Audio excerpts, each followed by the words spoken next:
saudara-saudari yang terkasih dalam Kristus. Salam sehat, salam sejahtera untuk kita semua. Jumpa lagi dalam renungan harian kita bersama saya Suster Petronella Berukaro KSCC. Hari ini, hari Senin tanggal 7 Februari 2022, Pekan Biasa kelima. Bacaan yang akan kita renungkan diambil dari Injil Markus bab 6 ayat 53 sampai 56 dengan tema beriman mengapa harus sulit. Setibanya di seberang, Yesus dan murid-muridnya mendarat di Genesaret dan berlabuh di situ. Ketika mereka keluar dari perahu, orang segera mengenal Yesus. Maka berlari-larilah mereka ke seluruh daerah itu dan mulai mengusung orang-orang sakit di atas tilamnya kepada Yesus, di mana saja kabarnya ia berada. Kemanapun ia pergi, ke desa-desa, ke kota-kota, atau ke kampung-kampung, orang meletakkan orang-orang sakit di pasar dan memohon kepadanya, supaya mereka diperkenankan hanya menjamah jumbai jubahnya saja. Dan semua orang yang menjamahnya menjadi sembuh.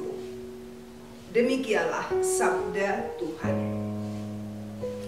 Saudara-saudari yang terkasih, siapa yang tidak kenal dengan Andi Simon yang belakangan ini menjadi viral di media sosial? Andi Simon terkenal karena pelayanan kesembuhan yang dilakukannya di jalan-jalan. Andi Simon pun disebut sebagai pastor penyembuh jalanan. Tanpa takut dan malu, Pastor Andi mendoakan orang sakit yang dia temui di jalan. Selain penyembuh di jalan, Pastor Andi juga melakukan pelayanan doa di berbagai tempat, mulai dari rumah sakit, jalan umum, dan lain-lain.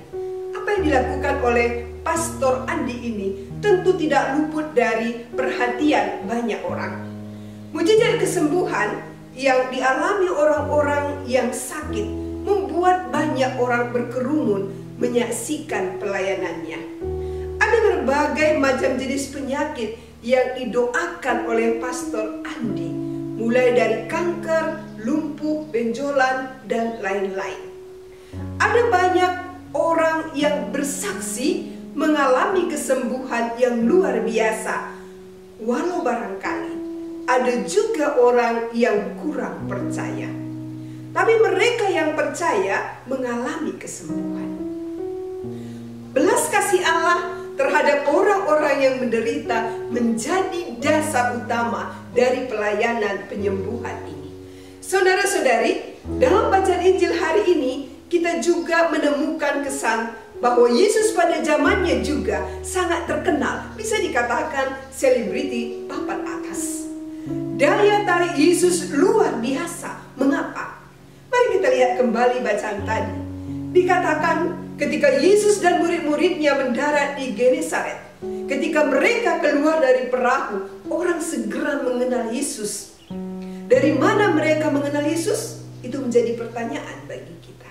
Barangkali mereka mengenal Yesus dari mujizat-mujizat yang telah dibuat oleh Yesus, dari pewartaan Yesus, sehingga mereka percaya karena mereka telah mengalami kesembuhan bukan hanya jasmani tetapi juga rohaninya. Pengalaman iman, pengalaman disembuhkan mendorong mereka membantu sesama dengan mengusung orang-orang sakit di atas tilamnya kepada Yesus.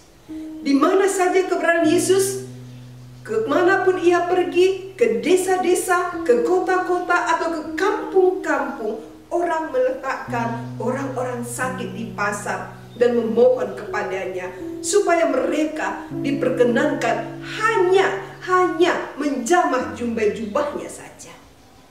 Orang-orang percaya hanya dengan menjamah jumbai jubahnya saja orang akan sembuh. Dan keyakinan itu benar.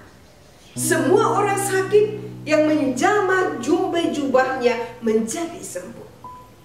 Saudara-saudari, kisah penyembuhan orang-orang yang menderita berbagai penyakit yang tampak dalam adegan ini dikarenakan kepercayaan mereka pada Yesus yang adalah penyembuh, yang mendatangkan rasa aman dan pemulihan. Di sini kita bisa melihat bahwa aspek iman dari orang yang ingin mendapat kesembuhan sangat menentukan seseorang mengalami kesembuhan.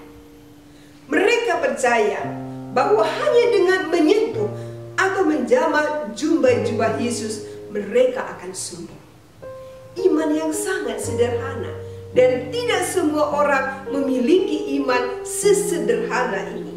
Ada orang yang memiliki iman yang rumit. Mengapa rumit? Karena memikirkan banyak pertimbangan, memakai banyak logika dalam mengimani Tuhan. Kisah ini mengajarkan kepada kita bahwa iman sederhana seperti iman seorang anak adalah iman yang berkenan kepadanya. Anak selalu percaya kepada bapaknya dan mempercayakan hidupnya kepada Bapa. Saudara-saudari, di zaman ini banyak orang yang sakit, baik jasmani maupun rohani. Jika kita hanya datang untuk mencari kesembuhan jasmani, kita mungkin akan kecewa. Kita sudah berdoa mohon kesembuhan atas penyakit yang kita alami, tetapi tak kunjung sembuh. Kita menjadi putus asa dan bahkan marah kepada Tuhan. Kita sudah berdoa agar kita bebas dari persoalan hidup yang dihadapi, tapi masalah tidak kunjung selesai.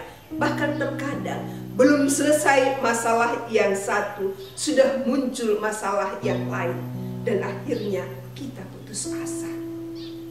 Sabda Tuhan hari ini mengingatkan kita bahwa penyembuhan adalah hasil kepercayaan pada Tuhan yang mempunyai kuasa untuk itu.